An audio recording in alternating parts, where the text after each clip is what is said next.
창세기 36장 1절로 8절에 있는 말씀인데요.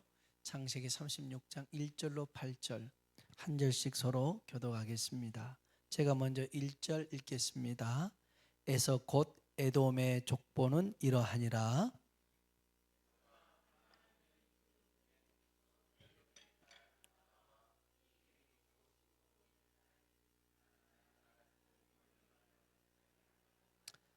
또 이스마엘의 딸 느바요의 누인 바스맛을 맞이하였더니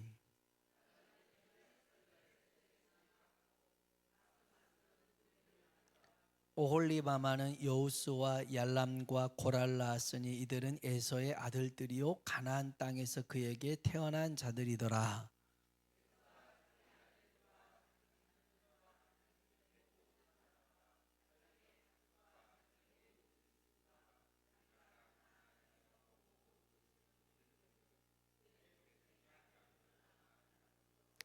두 사람의 소유가 풍부하여 함께 거주할 수 없음이로라. 그들이 거주하는 땅이 그들의 각축으로 말미암아 그들을 용납할 수 없었더라. 에돔이 세일산에 거주하니라. 아멘.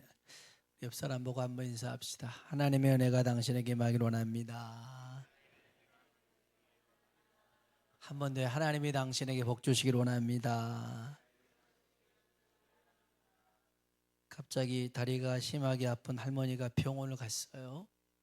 장마철이라 그런지 관절염이 심한 거죠. 근데 이제 의사한테 그랬어요. 의사 양반, 왼쪽 다리가 쿡쿡 쑤시는 것이 날씨 탓인 것 같은데 요 며칠 심해졌어. 이렇게 얘기를 한 겁니다. 근데 이제 의사가 좀 건성으로 대답을 한 거예요. 아 그러세요?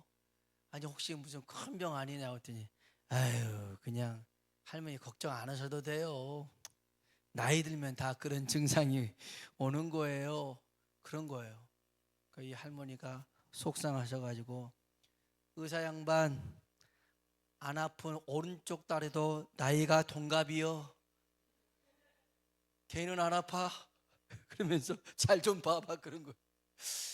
왼쪽만 나이 들어서 그런 게 아니라 오른쪽도 나이 들었는데 얘는 아픈데 왜 이렇게 건성으로 대답을 해주냐 그 말이에요. 우리가 옆 사람한테 정말 축복할 때도 건성으로 축복하지 말고 다시 한번 하나님의 은혜가 당신에게 임하기를 원합니다.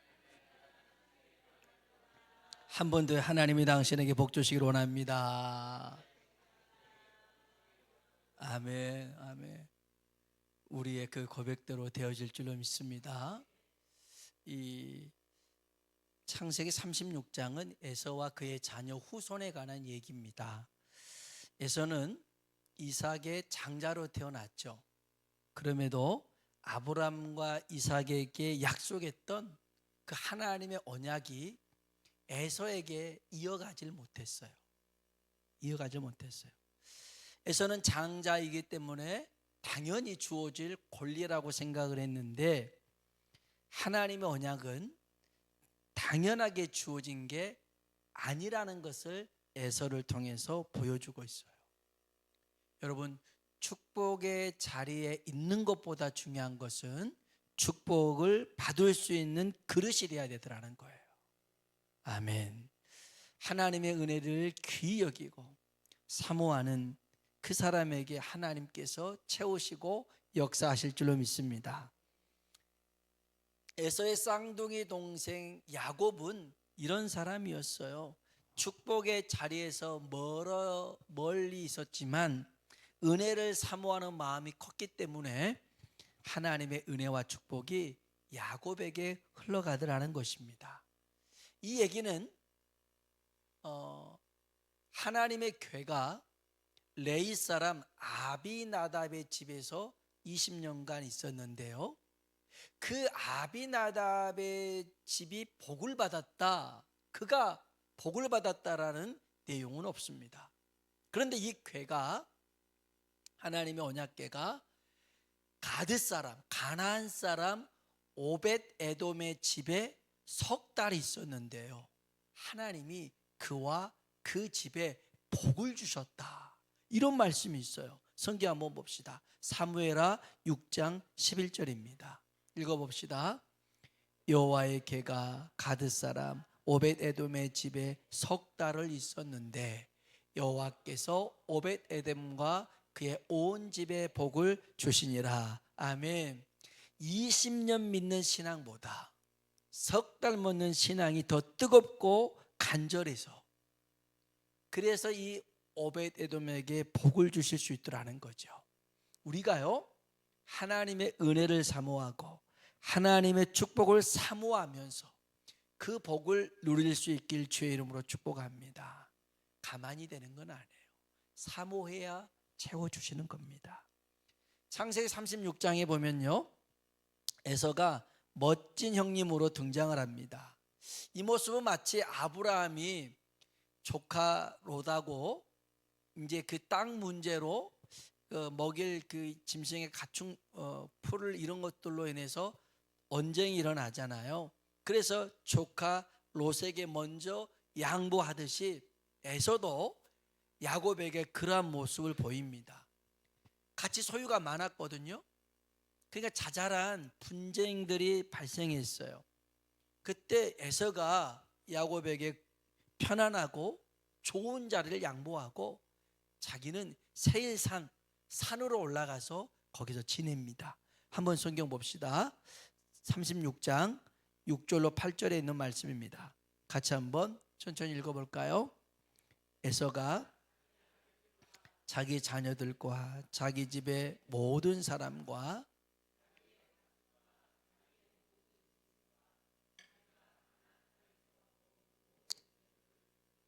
그의 동생 야곱을 떠나 다른 곳으로 갔으니 두 사람의 소유가 풍부하여 함께 거주할 수 없음이로라. 거주하는 땅이 그들의 가축으로 말미암아 그들을 용납할 수 없었더라. 이에 에서 곧 에돔이 세일산에 거주하니라. 아멘. 20년 동안 자리 잡고 있었던 사람이 에서입니다. 거기서 이제 그 자리 잡아서 있었는데 야곱이 뒤늦게 와서 같이 있게 되었잖아요. 근데 이제 가축들이 많아요. 그러다 보니까 이제 목초지는 부족하고 자꾸 우물도 조금 그것 때문에 신경질이 생기고, 그러면 여러분 생각해 보세요. 에서가 형이니까 야곱 보고 너 딴 데 가 할 수 있잖아요. 그리고 내가 여기 20년 있었어, 그러니 네가 다른 곳 찾아봐 할 수 있잖아요. 근데 이 에서가 야곱을 좋은 자리, 편한 자리 두고 자기는 모든 걸 정리해 가지고 가산을 정리해서 세일산으로, 이따가도 나오겠지만요, 세일산이 그렇게 좋은 곳은 아니에요. 바위산인데 그런 데로 올라가서 지내겠더라는 거예요. 인간적으로 참 멋있는 형님이잖아요. 자기를 희생할 줄 알고 그 마음이 야곱보다 좀 더 큰 그 도량이 넓은 사람인 것 같아요. 그런데 여러분, 우리가 기억해야 될 게 있어요. 이렇게 멋있고 상남자 같은 에서라 할지라도 하나님의 언약에서 비껴나간 존재였다는 것, 이게 크더라는 거예요. 이게 커요. 에서의 후손 중에 야곱의 아들들처럼 지파의 족장이 되고요, 그 다음에 왕이 세워지는 왕정 국가가 이스라엘보다 먼저 세워집니다. 무슨 말이냐면 한마디로 세상에서 에서의 집안이 성공한 거예요. 에서의 가문이 성공한 민족이 되고 나라가 됐어요. 이게 오늘 읽었던 36장에 나와 있어요. 그런데 그럼에도 불구하고 에서는 하나님의 은혜와 하나님의 축복에 상관없는 존재들하는 것이죠. 이게 큽니다. 에서에게서는 하나님을 찾거나 구하거나 하나님 앞에 예배 제단을 쌓거나 그 후손들이 그렇게 했다? 나오질 않아요. 나오질 않습니다. 나중에 보면 이스라엘 백성들이 출애굽에서 광야를 거쳐 가나안 땅 들어갈 때 이 에돔 땅을 지나갑니다. 그때 이 에서의 후손 중에 에돔 왕이 여기 좀 살짝 지나가자고 하니까 반대를 합니다. 지나오면 여기 우리 땅으로 발 디디면 죽인다고 협박을 합니다. 성경 한번 봅시다. 민수기 20장 18절로 21절이에요. 읽어봅시다. 에돔 왕이 대답하되 너는 우리 가운데로 지나가지 못하리라. 내가 칼을 들고 나아가 너를 대적할까 하노라. 이스라엘 자손이 이르되 우리가 큰 길로만 지나가겠고 우리나 우리 짐승이 당신의 물을 마시면 그 값을 낼 것이라. 우리가 도보로 지나갈 뿐인즉 아무 일도 없으리이다 하나 그는 이르되 너는 지나가지 못하리라 하고 애굽 왕이 많은 백성을 거느리고 나와서 강한 서군으로 막으니 에돔 왕이 이같이 이스라엘이 그의 영토로 지나감을 용납하지 아니하므로 그들에게서 돌이키니라. 아멘. 야, 하나님과 멀어지니까 아무리 혈육이어도 남보다 못하고 남처럼 그런 지내는 관계가 되어버리더라는 것이죠. 훗날 하나님은 오바다라는 선지자를 통하여서 에서의 후손 에돔 족속을 심판하고 멸망할 것을 선포합니다. 오바다는 그런 얘기입니다. 에돔에 대해서 심판과 멸망을 예언해 놓은 선지서가 오바댜 선지사입니다. 거기 보면 왜 하나님이 이 에서의 후손들 에돔 족속을 하나님이 심판하시고자 했냐면 그 첫 번째가 뭐냐? 교만이었습니다. 교만. 자기 힘만 믿고 교만한 죄를 범했기 때문에 하나님이 에돔을 심판하셨어요. 아까 말했듯이 이 에서가 자리 잡은 곳이 세일산이었어요. 이게 바위로 이렇게 형성된 산인데요. 이게 곳곳에 협곡이 있고 그 다음에 절벽이 있고 그래서 이렇게 함부로 이 페트라라는 이 바위산을 침범해 오지 못했어요. 아주 천혜의 요새가 이 세일산이었거든요. 근데 이제 여기서 있다 보니까 함부로 누가 공격해 오지도 못하고 그러니까 자기들이 가장 힘이 세고 가장 뛰어났다라고 생각을 한 거죠. 이 산을 정복할 수 있는 사람은 아무도 없다고 생각한 거예요. 그런데 여러분, 산이 아무리 높다 한들 하나님보다 높을 수 있겠습니까? 그러지 못하더라는 거예요. 그러지 못해요. 그래서 하나님이 교만한 에돔을 꺾으십니다. 하나님은요, 겸손한 자를 높이시고 교만한 자를 물리치신 줄로 믿습니다. 그래서 늘 하나님 앞에 겸손해야 되고 겸손해야 하나님 손에 쓰임받고 남게 되는 것입니다. 한번 쓰임받는 게 중요한 게 아니에요. 버려질 수 있어요. 사울왕도 쓰임받은 적이 있어요. 그러나 그는 버려졌어요. 왜 버려졌습니까? 스스로가 하나님 하신 일을 자기가 한 것처럼 기념비를 세워놓고 내가 했다 이러다가 하나님 앞에 쫓겨난 거예요. 그러나 다윗은 그렇지 않았어요. 뭘 하든지 간에 하나님 앞에 기도했고 뭘 하든지 간에 하나님 앞에 영광을 돌렸어요. 그러니 하나님이 그를 사용하시고 그 손에 붙잡은 줄로 믿습니다. 한 번 쓰임받는 게 중요한 게 아니에요. 쓰임받고 주님 손에 남는 자가 되길 주의 이름으로 축복합니다. 두 번째, 이 에돔 족속은 그랬어요. 자기들의 지혜만 의지하고 자랑했어요. 하나님을 의지하지 않았어요. 아까 그 천혜의 요새 되는 이 세일산을 그들은 사는 곳으로 교만했고 그 다음에 자기의 지혜와 자기의 의지를 자랑했는데 오바댜 1장 7절에 있는 말씀이 있어요. 오바댜 1장 7절 같이 한번 읽어볼까요? 너와 약조한 모든 자들이 다 너를 쫓아 변경에 이르게 하며 너와 함옥하던 자들이 너를 속여 이기며 내 먹을 것을 먹는 자들이 내 아래 함정을 파니.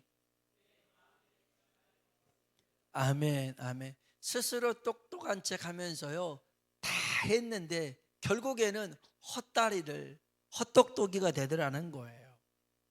세상에 헛똑똑이들이 참 많아요. 그래서 마치 이것이 지금 이걸 붙잡는 것이 성공 같고, 이것을 가지고 있으면 마치 부자가 되는 것처럼. 비트코인 아니겠어요?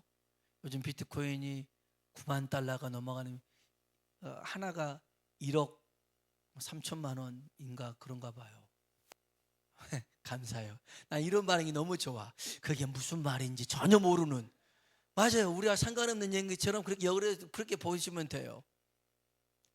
근데 그 비트코인이라는 화폐 이거 하나 때문에 그거를 많이 가지고 있으면 인생이 성공한 것 같고, 트럼프가 대통령이 돼서 인생을 성공한 것 같죠. 거기서 막 협조해 가지고 했던 일론 머스크가 막 몇십조 벌었다고 성공한 것 같죠.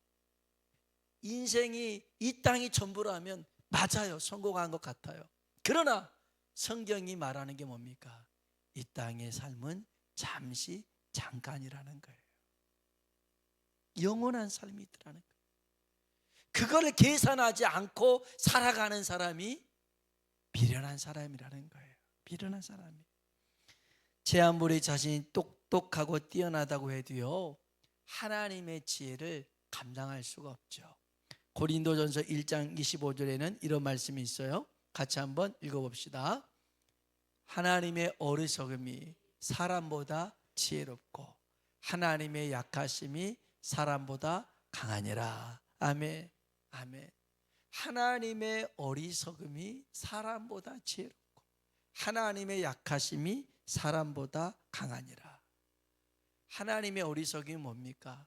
사람들이 봤을 때 십자가에서 죽음으로 말미암아 구원 얻게 하는 그 일은 참 미련해 보입니다. 차라리 그냥 하나님이 좀 나타나 가지고 보인다면 다 믿을 것 같은데, 아니요.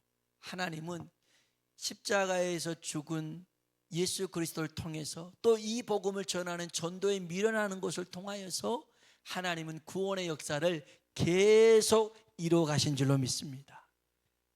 사람이 지혜로워도 하나님의 어리석음에 미치지 못하더라는 거예요. 미치지 못하는 거예요.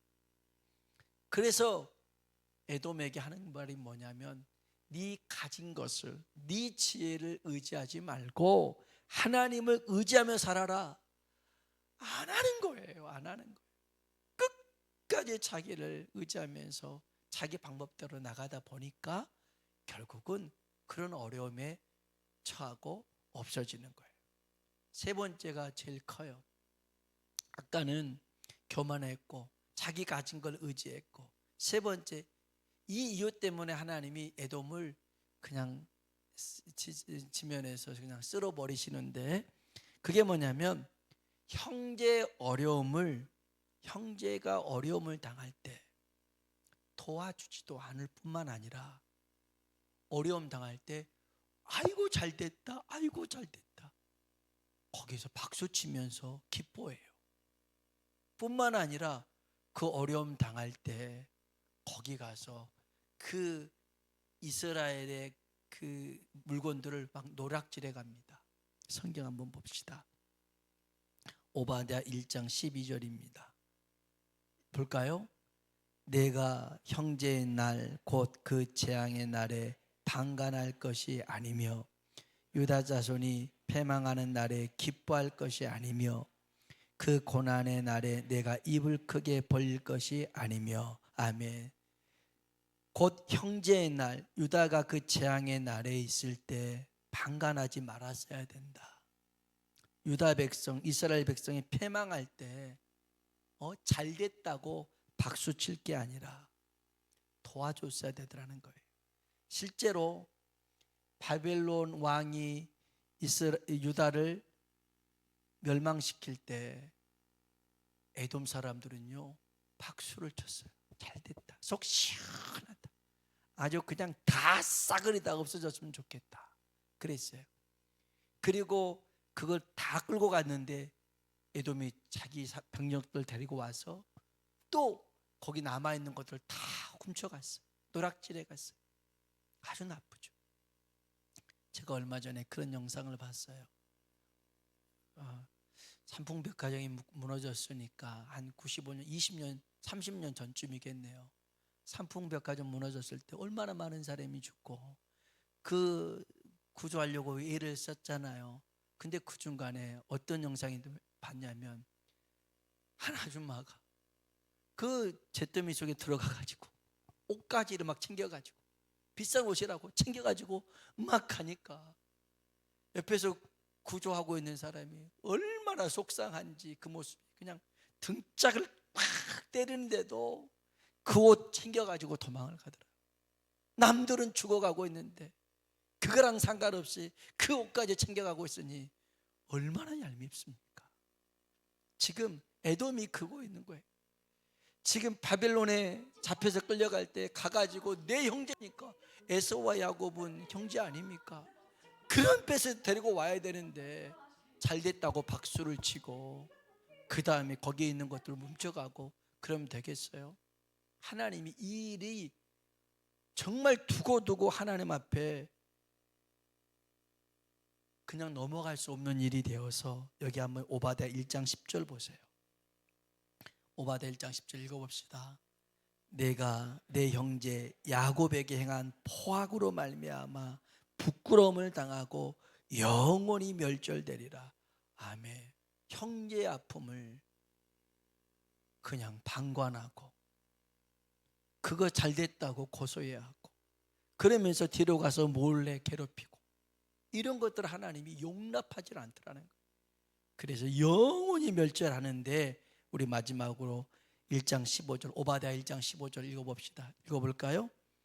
여호와께서 만국을 벌할 날이 가까웠나니 내가 행한 대로 너도 받을 것인즉 내가 행한 것이 내 머리로 돌아갈 것이라. 아멘.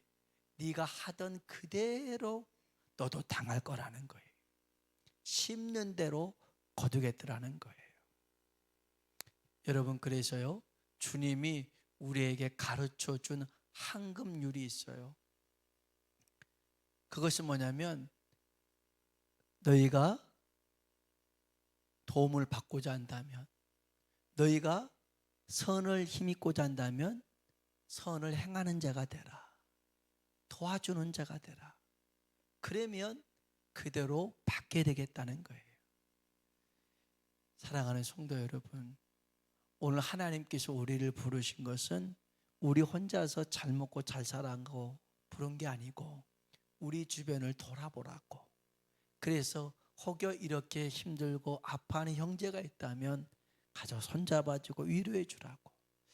저는 우리 성도들 참 감사해요.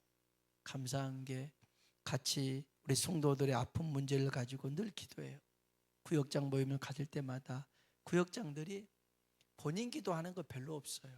늘 구역 식구들, 아픈 성도들, 그 다음에 또 문제 있는 성도들, 가족들을 위해서 그런 것들을 위해서 늘 기도해요. 그래서 저는 그럴 때마다 속으로 참 감사해요.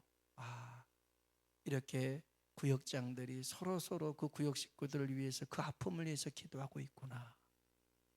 그게 우리 교회가 건강한 교회라는 뜻이고 우리 교회가 정말 하나님의 은혜 안에 머물고 있다는 뜻이에요.